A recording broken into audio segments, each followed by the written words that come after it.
அநேக இருதயம் என்ன 100க்கு 100 என் மேல தாய் அன்பு இல்லை, தகப்பன் அன்பு இல்லை, சகோதர அன்பு இல்லை, பிள்ளை அன்பு இல்லை.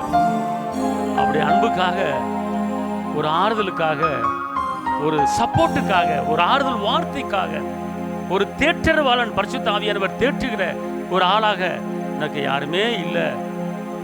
நானே கையை உண்டி, நானே கரணை மாஞ்சு, நானே போய்கிட்டு இருக்கேன். சப்போர்ட்டுக்கு எனக்கு ஆளே இல்லை. ஆனால் உறவினர்கள் இருக்கிறார்கள், சொந்தங்கள் இருக்கிறாங்க, ஆனால் என்னை கண்டு காணாமல் இருக்கிறாங்க என்று நினைத்து கலங்கி தவித்து கொண்டிருக்கிற உள்ளத்தை பார்த்து கர்த்தர் உங்களை பார்த்து சொல்றார், மகனே மகளே, யார் உன்னை கைவிட்டாலும் நான் உன்னை கைவிட மாட்டேன். நான் உன்னை பராமரிக்க முடியும், நான் உன்னோடு இருக்கிறேன். நான் உன்னை பராமரிக்க முடியும், நான் உன்னோடு இருக்கிறேன். மாறாக இந்த உலகத்துக்கு முடிவு வரைந்த சகல நாட்களிலும் நான் உன் கூட இருப்பேன்னு அவர் வாக்கு பண்ணுகிறார்.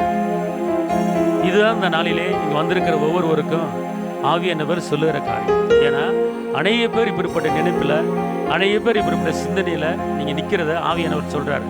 என் பிள்ளைக்கு சொல்லு, நான் இருக்கேன்னு சொல்லு. என் பிள்ளைக்கு, அவனை ஏன் பார்க்குற, இவனை ஏன் பார்க்குற, அவளை ஏன் பார்க்குற, இவளை ஏன் பார்க்குற, நான் தாயின் கருவிலை தெரிந்து கொண்டு நடத்திட்டு வர்றேன்ல. இந்த வருஷம் முழுவதும் உனக்கு என்ன தேவையோ அதெல்லாம் நான் ஆயத்தம் பண்ணி வச்சுட்டேன். நான் சரியான இடத்துல கொடுத்து நடத்துவேன். நீ கலங்க வேண்டாம், நான் உன்னோடு இருக்கிறேன் என்று ஆவியானவர் சொல்லுகிறார்.